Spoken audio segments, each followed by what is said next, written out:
All right, we're going to get started. Y'all would come on in. We're going to have this competition on gas versus electric. It's the battle you've all been waiting for. I'm Brian Toller, and I'm happy to moderate the 4 o'clock session today because the only thing that stands between you and that bar is us. And we understand that role very much. We're looking forward to a great discussion. I know there's several vendors that are here that have great products for the electric equipment market, and we're glad they're here. We're going to have some good discussion about some of those products and about where they fit into the future of the landscape sector. But we also have a great group on stage today. We have 3 that are going to help get the discussion started, and they'll do introductions in just a minute. But we also have one that is, imagine this, caught up in Atlanta traffic, shocker, but he will be here in just a few minutes, and so we'll add him. He's a player to be named later. Let's go ahead and let y'all meet the panelists, and Mary Kay, we'll start with you. Thanks, Brief Brian. introduction, please. Hey, everybody, glad to be here, and I'm so glad to see people stuck around. We were a little bit worried with the 4 o'clock schedule, but we have a really great discussion, and like Brian said, I am so happy to be with you guys.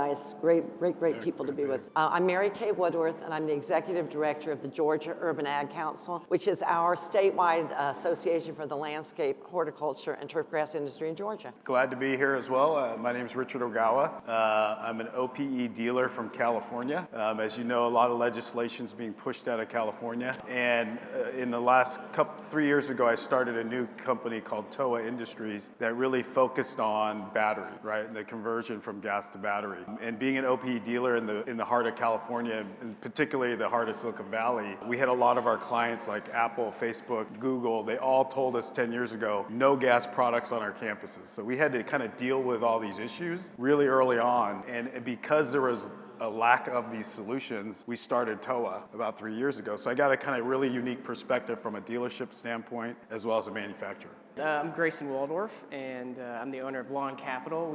Our van's here today, and thank you for everyone for having us here. We're excited we've launched in November of last year, our first Plan Zero product, which is 100% electric landscaping. We're based out of Decatur. We're looking to transition a entirety of our fleet by the end of this year. So we're head on in that mission. We're diving in. We've tested a lot of that. We spent the last better part of a year. Thankful for my team here who has stepped up and kind of gone down this crazy rabbit hole with me and where we are and going with that. So yeah, that's what we do. And if you haven't checked it out, we have our van here actually showcasing how we're doing that. We take it from a ground up approach. We look at the van itself. The whole product's 100% electric. So everything from the vehicle to the equipment and everything in between. Thank you for that. And again, we'll have another gentleman join us here shortly. So let's get the questions started here. Grayson, I'll start with you. What do you see from your business sector? And then Richard, I want to hear from you as well on the benefits for not only just a business, but the overall picture of the benefits of battery as opposed to gasoline-powered equipment. Yeah, so I don't know how long, I don't know if anyone here has used a gas blower recently, but, we looked at it from an operator perspective as well. So there's obviously downsides on cost and runtime. We're seeing equal output on power and efficiency, but when it comes to the operator perspective, it's night and day. Our guys, they don't want to, once we get a crew adjusted and adapted to it, they don't want to go back to gas. So it's everything from the noise, pollution, pull start, bogging down of gas equipment, the mixing of fuel, spillage of fuel. We see massive benefits on that. That's the biggest approach for us is from an employee standpoint. We're finding huge health benefits, huge user experience benefits, which we think will increase our retention with our employees as well. Yeah, I've got a kind of a mixed perspective just because I own a dealership who also services gas equipment and battery equipment. So it's kind of a weird position to be in. But clearly the environmental benefits of going battery are there purely from an emission standpoint. And I think the fact that the performance of battery products today really can address, I think the power question and the performance question is kind of there now, right? Like the level of product quality is there. So really it's a question of what products are still better used gas versus battery. And in cases where it's handheld, in most cases, battery can do the job, right? And I see all the benefits of that because less maintenance, less repair work, much more predictable costs, figuring out how much you're spending on the battery side. But on the bigger, larger equipments like ZTRs and bigger equipment that require much more infrastructure and charging, I still see a lot of challenges there on that perspective from transitioning from gas to battery.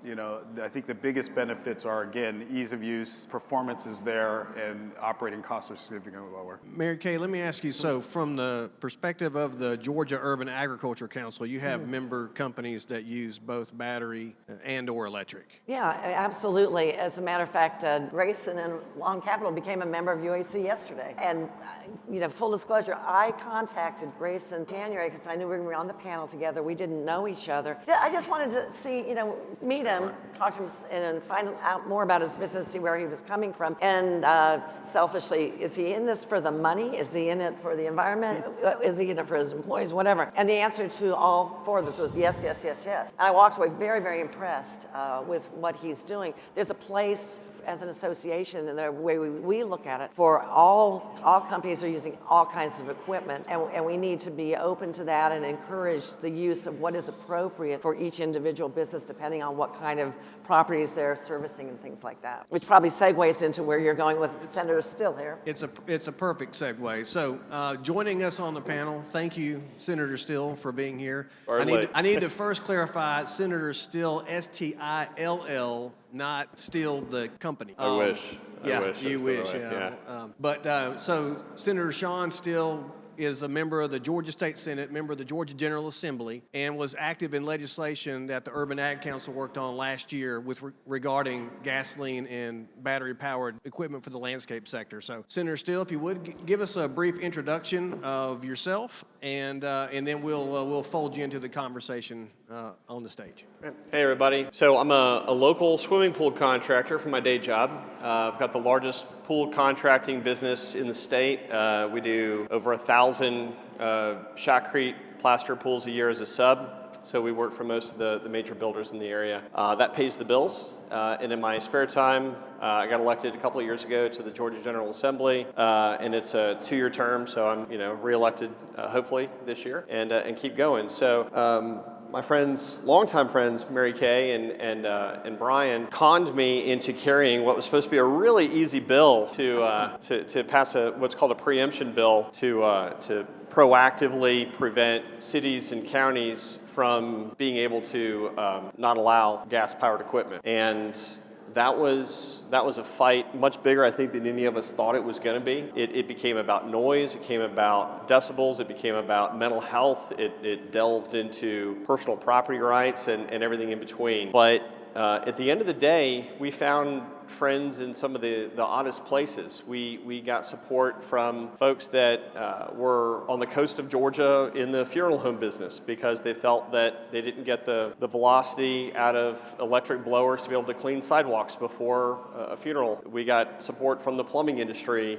that felt like they needed gas. We use gas leaf blowers in the pool industry all the time to not only clean decks, but also to, when you're plastering a swimming pool, if you're ever doing exposed aggregates, to be able to push slurry and water off of flat surfaces. So it really ended up being finding friends in areas we didn't know existed, but the key being preemption. And since we passed that bill, the number of cities and states that we've seen that have started to try to pass preemption bills in the other way is terrifying.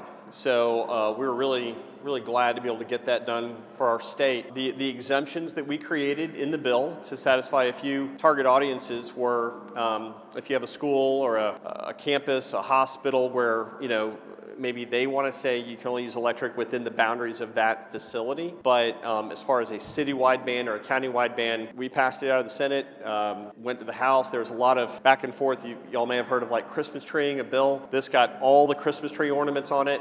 So we were able to massage the language, get it done, passed, and the governor signed it into law mid last year.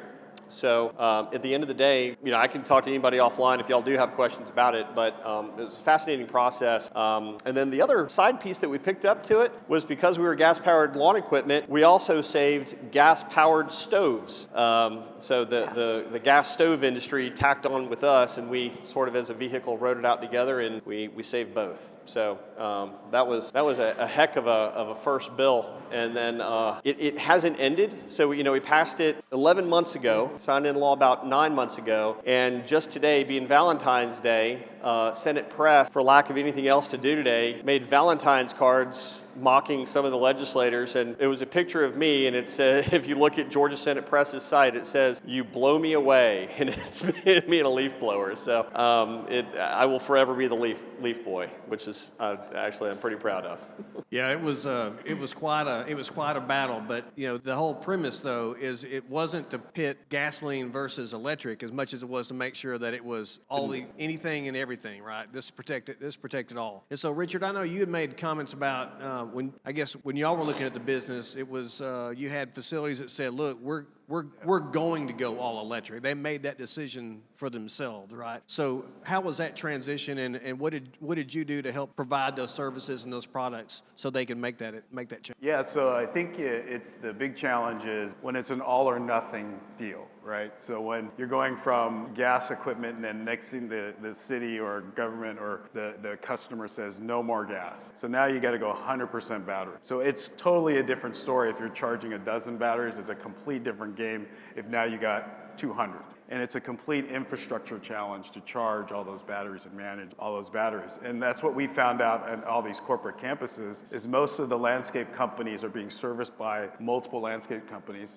They usually get like a 40-foot container on site, and they've got one pipe of power going into the trailer, and that's what they've got to use to charge everything in their fleet. And it just wasn't adequate, right? So we just had circuits break in left and right. Even a lot of branches and location or landscape companies that we deal with don't own their property. So for them now to pipe in all this extra power to support charging all of their product, it's just not, the ROI just doesn't make sense. So what we had to do is go out there and really find a solution to power management, right? Because pretty much you have to overbuild your infrastructure in order to charge everything when your guys come in at 3 or 4 o'clock in the afternoon and they're plugging everything in to get charged. So we came up with our TOA power management system, which allows you to get the maximum out of a 20 amp circuit all throughout the day. So you don't have to overbuild your infrastructure, right? So we came up with solutions like that. We came up with a retro kit that you can take your dirty 2-cycle engine, take it off and replace it with a universal power head. So now you can basically convert your existing tool and not have to throw the whole thing away, which is a total waste because like most of the time the thing that goes bad is a carburetor on your gas engine, right? And that's the #1 repair, and all you got to do now is replace the power head. And then we try to create some portable power solutions because not only do you have the challenge of charging things on site, when you're on a job site, you have challenges of charging on a mobile site. So now we have portable power stations that you can move around with you on your trailer or even move out of your trailer into your portable site to have portable charging solution. And infrastructure is a huge issue, right? We keep hearing a lot about making that switch, and then you're struggling to be able to provide the power you need to keep the equipment going. And Grayson, I know you're, as you described earlier, you're kind of all in one over here. Tell us about your setup and how did you reach the point to develop what you did for your business, and what kind of obstacles did you have to overcome, especially which equipment you chose to operate? I think that would be really of interest to people as well. Yeah, so Richard, you helped facilitate the kind of opposite side that we took, which is we looked at it as we want to be able to charge continuously throughout the day, and we want to be able to never be without power. So we thought the best approach would be to go from the ground up on the vehicle. You're going to have, we go with an electric van out, and it has, a capacity of 70 kilowatt hours. We also are combining that with the Crest Cyber Tank, and it comes out with another 5 kilowatt hours, and it has the ability to charge the equipment much faster than we're using it. So we look at, I want to see, when I'm looking at a brand, I want to see charge time 80% less than runtime. So if I'm running 25 minutes, 30 minutes on a battery, I want to be able to charge it in 20 minutes. And I want to be able to do that mobily. So we're able to do that and take that system, hardwire in our van. So when it comes to the charging infrastructure at our shop, we're looking at just vans. It's just electric EV charging is the focus of our infrastructure. And there's, we were speaking about it, so there's a lot more investment right now on that side of the electric talk right now, is getting chargers installed at your shop, home, location. Georgia Power, they're incentivizing EV charging inside, for us. We look at it that way. Our van comes back and we just need to charge the van. We don't think about the equipment. It's charging all day with the system we have. So charging your van also charges your equipment? Correct. At the same time? Very interesting. So I think one of the challenges with that is, and I think it's a big challenge, is that it's forcing landscapers to make a choice, right? Like you got to make a platform choice pretty much, right? When you're saying that, because if you invest in your solution, right, it's an all or nothing kind of solution. And I think that's the big challenge. So like gas is brand agnostic, right, in the world of landscaping. So my landscapers might like the Echo PB770, that's the best blower that they like. They might like the Steel for their handheld tools. And choosing a platform doesn't give you that flexibility anymore. So now you're kind of stuck, and it's a significant investment, right? And some of them have their own proprietary charging systems, so you can't use it with anything else, right? And I think that's one of the biggest hurdles that I see for landscapers in adoption is how do you get into the battery business and not have to be all in, right, on a platform that you don't know is going to be the future platform, right? And so we're always trying to build scalable modular solutions that grow to your solution, right? And let technology catch up so that you can then invest and rebuild on it. So it's not a complete changeover if you decide to go one platform and then switch to another platform down the road.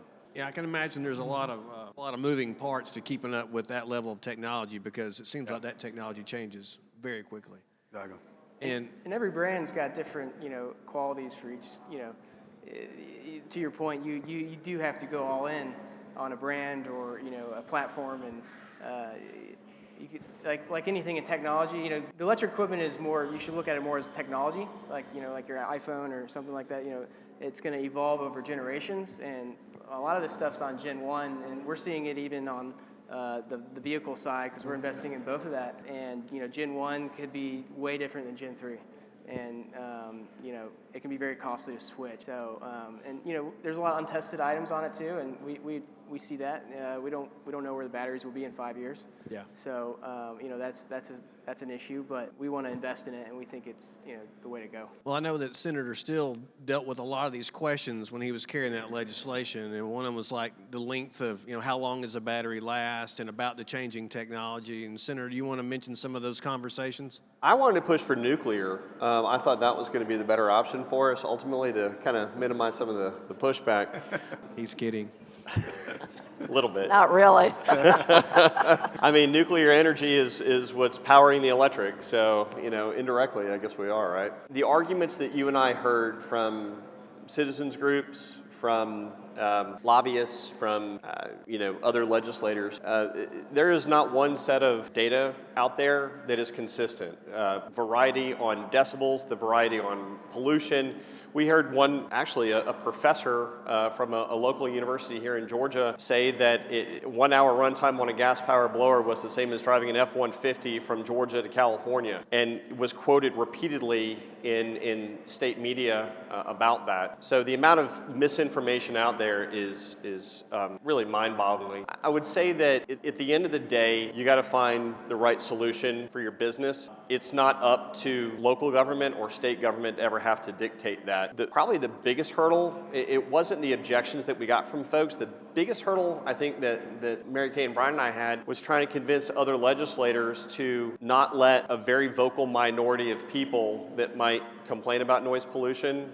It's unjustified. It's not accurate data that's out there, and what's on the web and everything else is just false. And I believe with all my heart that if we had not passed that just last year, that we would already be looking at least 4 metro Atlanta counties that would have passed bills already, local legislation that would have stopped the use of gas-powered equipment and taken away that option for anyone to ever consider in the first place. So if you are in Georgia, great. If you are in another state, connect me with your local legislators and I'll be happy to talk to them about it. And I kind of have a question for you. I mean, I know we've obviously passed legislation to protect the use of gas blowers, but does Georgia, or do we have any plans to progress the use of promoting the use of electric leaf blowers? I mean, I know the data you say is definitely different all over the place, but we find time after time again from operator experience, there's hearing loss, there's consistent noise pollution in communities. I think we can all agree nobody likes hearing a gas leaf blower. I mean, some people might, but if you're in an urban community inside the city of Atlanta, gas leaf blowers are a nuisance. I mean, it's a fact. And work from home has accelerated that, and I know we've protected now gas leaf blowers, but does Georgia have any plans to incentivize or progress that technology? Georgia's plan was to say that there's no difference between the two, but if you're in metro Atlanta, you may experience that, and that was the argument that we got. But once you get outside of a tight urban community, even within Fulton County, County or DeKalb County, the two most densely populated counties in the state. You get outside of a neighborhood, and now all of a sudden, you've got a 5-acre yard. Electric's not really an option in that case. So, Georgia's not a state where we're going to throw incentives to convert equipment, but we're a state that's going to say you have the option to do what you need to do, what fits your community and your business best. Yeah, and I think that if you look at our governor and the General Assembly and the other policymakers, they're all for innovation. They're bringing the different electric car companies, truck companies, all kinds of technologies here. And as it advances, there will potentially be some incentives and rebates. But when I was talking to one particular group who was very, very vocal with us every single day for 2 years, and that was one thing they're blasting us about, the incentives. We talk about the cost of the R&D for the technology and the ROI, and you can't offer incentives at a huge, a meaningful degree until you have the growth in the sales. You look at California. My daughter lives in Napa actually now, and it was all about this when I was talking to her. She goes, "How can you be against this? Why do you want that legislation?" I said, "You've lived in California too long, number one. Right. Come back to Georgia." But the amount of rebate per customer piece of equipment is minuscule, right? Yeah. Yeah. I mean, we're all to move forward, but is it meaningful? Yeah, no, I appreciate what you guys are doing because I think the transition really has to be responsible from going from gas to battery. Don't get me wrong, even though I'm a California dealer, I identify as a gas user, okay? So I just want you to know that. Good. That's your pronoun? Yeah, but I think it's really, really important that we have to have a solution. Like, you have to address the repurpose of battery. You have to address the charging infrastructure issue. You have to make sure you got enough power, right, to do the work, right? You got to make sure the equipment's powerful enough to get the job done in a cost-effective way. Like, be responsible in the approach, and it shouldn't be an all or nothing deal, right? It should be a responsible approach to the conversion. And I think that in California, it's just been forced on us, right? And we see landscapers, and being from a dealer side, I have my customers that are dealing with struggles every day because they can't charge their stuff, right? Or they can't afford the transition because it's 4 or 5 times more expensive, right? And now I've got mowers that, being in the battery business now for 10, 12 years, I got old CTRs that I don't know what to do with. They're just sitting around with dead batteries in them, and there's no plan to return them. It's now a hazardous material, so I can't transport and return it back. There's new legislation going on to raising our insurance rate, right? Because we're housing more lithium in the storage. There's going to be new legislation coming down the path about DOT, about what you can transport potentially on your trailer. Like, all these things are going to come up, and the people that are going to burden that cost are the customer, right? The dealers, the landscape companies. And we have to really look at a more comprehensive approach to that solution. You mentioned that from a cost standpoint. So let's talk a little bit about cost. And Grayson, if you don't mind, and Richard, y'all can touch on this because it's right in your back door, right? For someone that's either just getting into the business, starting their own business, they want to go all electric or they want to go mostly electric, what can they expect that they're going to need, and what kind of costs are associated with that? Just generalities, expectations on gas versus electric. Yeah, so you're gonna spend more money. We modeled it out, and you're swapping OpEx for CapEx, so it's a balance sheet move in that regard. So I think we're finding, and the kind of the hidden stuff that we're not, I don't have 2-3 years data on. You may have better on, but is the true maintenance costs and the life of the batteries. So if we go based on the manufacturer's expected timeline, which is, with us, it's 5 years, to still have a 90% hopefully usage rate out of that battery, the cost of savings is great. I mean, it's when you're a smaller company starting out, and we have 22 employees, so we're not big enough for a mechanic in-house. So the switch for gas is becoming a huge benefit for us, because now we have less things to mechanically work on, less preventative maintenance, less fuel filters, less oil changes, less mess of that regard. It's reducing fuel costs as much. Luckily in Georgia here, our kilowatt hour cost is pretty good. You go to California, it's double or triple. Yep. So we're seeing a huge decrease in costs. It's actually way easier to manage those costs month to month. My cost on a vehicle, on a van, is now is my CapEx, depreciation, and minus labor, and that's it. From our side, for a landscaper, it's at a minimum, it's 2 times more expensive. At an average, it's 4 or 5 times more expensive. The upfront capital to get into battery is significantly more. They talk about, well, it's because you're prepaying your gas, you're prepaying your maintenance. But tell that to a landscape company that's trying to convert or having to convert 10 trucks, 20 trucks. I mean, that's a significant capital investment, right? And I think that manufacturers have to take a different approach. It might be like what we're offering at our dealership, what we call our Pro Plan, where you're just basically leasing the product. There's a low upfront cost, and then basically your monthly cost is what you would normally spend on gas and maintenance, right? So the transition into battery isn't so significant. And I think that that's, again, a part of the totality of the solution, right? Making sure you got programs that make sense, that can get people transitioned responsibly into battery, but make it affordable. The next phase is how do you have the infrastructure now to do it all, right? What solutions and rebates are you going to provide landscapers and companies to help them offset potential infrastructure upgrades that they have to do to charge everything, right? And I think that's another part. And then again, the last piece is the recyclability, the replenishment. What do we do with all this stuff after, right? Like if we don't have this total solution, it shouldn't be forced down our throats, right? It should be done in a phased, responsible approach. And that's why I'm appreciative of what you guys are doing, is trying to push that, right? To make sure that we're ready to do that, right? You think of your cell phone, right? Like how many businesses failed before the cell phone became the enabling technology to allow that business to happen, right? The same thing is going to happen on the EV and the battery space. Unless the infrastructure and the foundation of that is in place with a whole turnkey solution, the adoptability is very tough and it's very difficult, right? So until we get that enabling platform, or enabling kind of foundation, I think it's really critical to the adoption and how quickly it gets adopted. Yeah, it's complicated and it's expensive.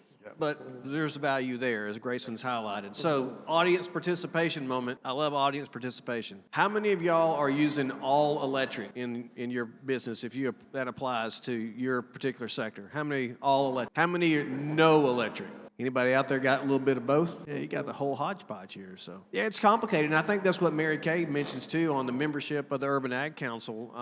From the businesses that you've met with, Mary Kay, what are they saying back to you about where are they in the conversion process, or whether they're going to convert at all? I mean, it really is all over the place. I think, to a company, they're very interested, appreciate all the importance, the nuances, both from a employee perspective and a customer perspective, but they're concerned about the cost. One of the biggest, issues or comments made to us when we were explaining this was, the availability of the products, of the batteries. Where are they coming from?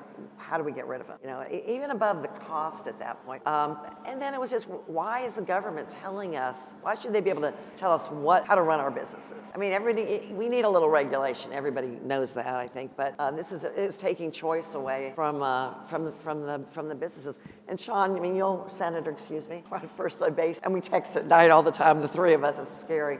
What was it that Governor Purdue? Not Purdue. Yep. I've been talking too much that Governor Kemp said when we were at the bill signing about freedom. I don't remember the exact words. You probably will remember. What did he say, Brian? Yeah, when Governor Kemp was signing the bill, he talked about there was a lot of noise about this legislation. Of course, he's trying to be funny. But then, his comment was along the lines of, this is the sound of freedom. This gives people choice in their equipment to make that decision about how they want to operate their business. And he wanted to protect that choice. I'll go ahead and I'll do a moderator ad lib. I have the microphone.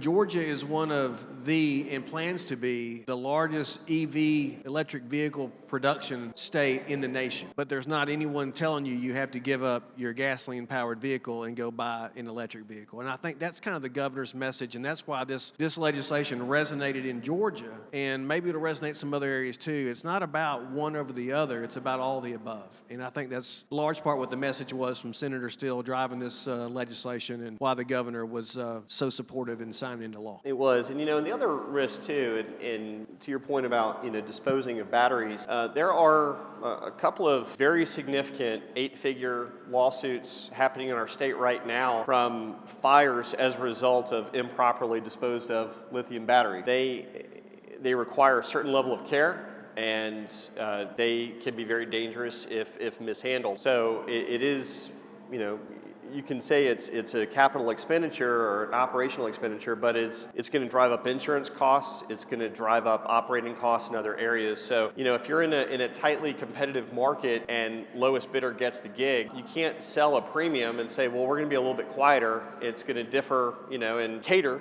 then it's going to differ in Clayton, Georgia, where you don't really have those types of high density housing. So it is truly just based on what's best for the application of where you're servicing. And I think it's just to maybe put a cap on it is, Grayson, your business model I think is fantastic, and I think others should look at the opportunity there are those that only want, for their various reasons, they only want electric as a part of their landscape services, right? And that's where Grayson has capitalized on that. He's found those customers, he's reached out, he's connected with them in a way that he speaks their language. And I think that's terrific, and I congratulate you, because we heard that in debate on the legislation. Well, what about this? What about that? Customer has the right to choose, right? You're going to provide that service. And I think that's the kind of the winning message in the industry overall. There are people that they only want to buy organic. They only want to have electric. They only want to have power from solar. Whatever it is, sell it to them. And hopefully sell it to them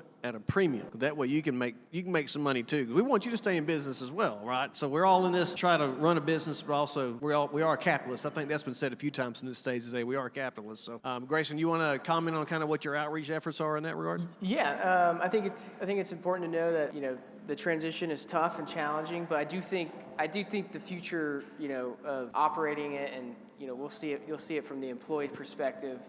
Landscaping is a tough job, and the user experience hasn't changed it hasn't changed in 30 years. I mean, what a guy gets into in a Isuzu NPR, the blower is the same. It's all the same, and I think we've all found troubles with hiring and sustaining people. And our plan's more inclusive. We aren't using glyphosate either. We're not using Roundup on our trucks. We're trying to make sure that we're not allowing things into our company that are harmful to our front line. So I know there's issues with the battery stuff. There's going to be sticky transition with everything. It's a new tech, but I think in 10 years it's going to be very extremely obvious. And I think it's important to start operating in that space now.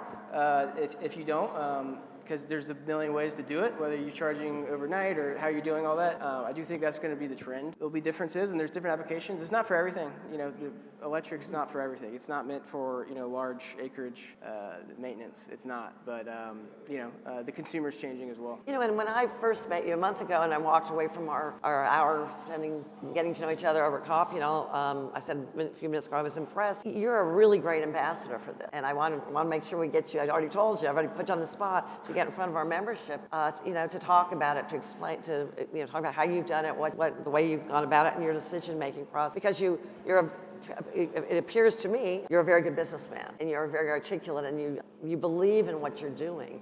And I think that's, no matter what you're doing, if you're, consistent in that, I think it's super important. And what our main goal now, and one of our association is leadership. We need to create these new leaders, the younger people. We talk about Jim and Ed, and you've got your sons there. Other, folks. We need to develop this new layer of leaders, bringing them up. And I can see, I'm putting you on the spot again. Yeah. I see you as being one of those in that arena. Hope so, and we hope we can lead the charge on it, and stay in business long enough to keep. It's been an expensive transition for us at this stage. I mean, we're ramping up quickly, so and trying to implement that. But the industry, when I got into it, 7 years ago, it's so dependent on big oil, big chem, and that's just my generation, generations before me. We're getting away from that. I mean, it's just that's the way the world's going in a lot of ways. We want to provide a product that is a different direction. So there's good and bad about both, but we want to get away from some of that stuff. Certainly there are challenges. Richard, do you have anything you want to add to that? Yeah, I think for us,